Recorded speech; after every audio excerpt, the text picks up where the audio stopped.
बिस्मिल्लाहिर्रहमानिर्रहीम। अस्सलाम वालेकुम। ऐ मेरे रब, खोल दे मेरा सीना और आसान कर दे मेरे लिए मेरा काम, और खोल दे गिर्रा मेरी ज़ुबान की, ताकि समझ सकें लोग मेरी बात।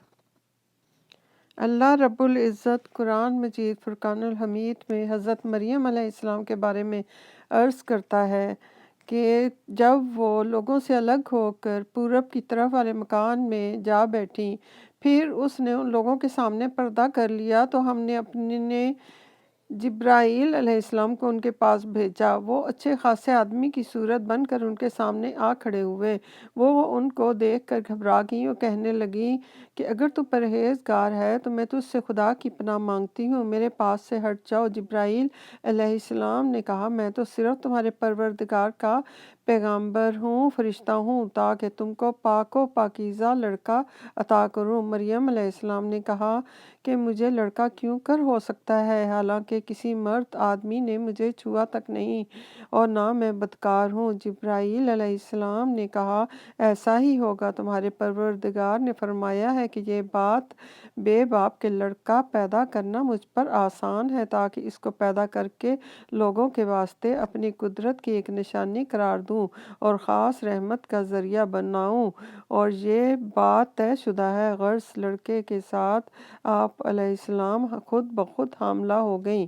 फिर उसकी वजह से लोगों से अलग थलग एक दूर के मकान में चली गईं, और फिर पैदाइश का जब वक्त आया तो दर्द ज़ै में उन्हें एक खजूर के सूखे दरख्त की जड़ के पास वो चली गई और बेकसी में शर्म से कहने लगी, काश मैं इससे पहले मर जाती और बिल्कुल भूली बसरी हो जाती।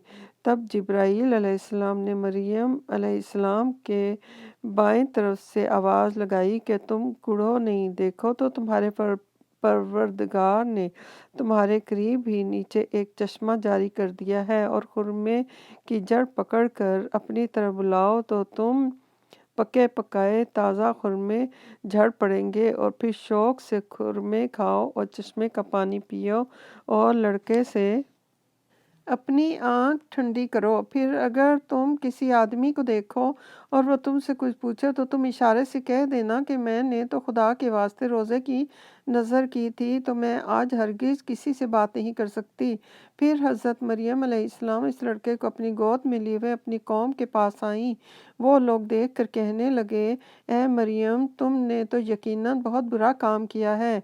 ए हारून की बहन, ना तो तेरा बाप ही बुरा आदमी था और ना तो तेरी माँ ही बदकार थी, ये तूने क्या किया? तो मरियम अलैहिस्सलाम ने उस लड़के की तरफ इशारा किया कि जो कुछ पूछना है इससे पूछ लो। वो लोग बोले, भला हम गोद के बच्चे से क्यों कर बात करेंगे? इस पर वो बच्चा कुदरते खुदा से बोल उठा कि मैं बेशक खुदा का बंदा हूँ, और मुझको उसने किताब अंजील अता फरमाई है और मुझको अपना नबी बनाया है, और मैं चाहे कहीं रहूँ मुझको मुबारक बनाया, और मुझे को जब तक ज़िंदा रहूँ नमाज पढ़ने, ज़कात देने की ताकीद की है, और मुझको अपनी वालदा का फर्माबरदार बनाया, अल्हम्दुलिल्लाह, और मुझको सरकश नाफरमान नहीं बनाया। और खुदा की तरफ से जिस दिन मैं पैदा हुआ हूँ और जिस दिन मरूंगा मुझ पर सलाम है, और जिस दिन दोबारा ज़िंदा उठा खड़ा किया जाऊंगा।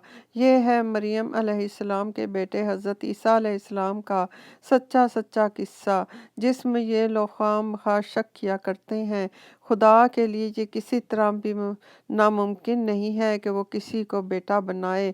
वो पाको पाकीज़ा है। जब वो किसी काम का करने का ठान लेता है तो बस उसको कह देता है कि हो जाओ, तो वो हो जाता है। और इसमें तो शक ही नहीं कि खुदा ही मेरा भी परवरदिगार है और तुम्हारा भी परवरदिगार है, तो सब के सब उसी की इबादत करो। यही तौहीद सीधा रास्ता है, और यही दीन ईसा अलैहिस्सलाम लेकर आए थे। अल्हम्दुलिल्लाह। ऐ मेरे रब, बेशक मैं मोहताजी, किल्लत और ज़िल्लत से तेरी पनाह चाहती हूँ, और इस बात से भी तेरी पनाह चाहती हूँ कि मैं जुल्म करूँ या मुझ पर जुल्म किया जाए। अल्लाह अकबर।